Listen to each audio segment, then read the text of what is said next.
સ્વામિનારાયણ સંતના બફાટને લઈને પૂર્વ મંત્રી જવાહર ચાવડાએ નિવેદન આપ્યું। જવાહર ચાવડાએ કહ્યું કે હું ભગવાન શ્રી કૃષ્ણનો વંશજ છું, સનાતની છું। દેવી દેવતાઓ અંગે આવી ટિપ્પણીઓથી દુઃખ પહોંચે છે।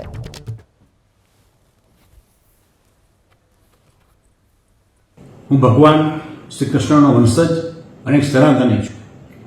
મને હિન્દુ ધર્મના તમામ દેવી દેવતાઓ માટે અપાર શ્રદ્ધા છે।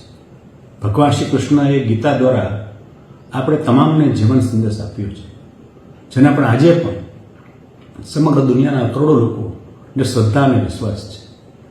કોઈ પણ સંપ્રદાયના મૂળ ધાર્મિક પુસ્તકોમાં ભગવાન શ્રી કૃષ્ણ કે દ્વારિકામાં તેમની હાજરી વિશે ટિપ્પણી ના જ કરી હોય, ને જો હોય તો તે દૂર પણ કરવી જોઈએ। હિન્દુ ધર્મ કે કોઈ પણ દેવી દેવતાઓ વિશે કઈ ટિપ્પણી કરવાથી કરોડો લોકોની આસ્થા અને દુઃખ પહોંચે છે।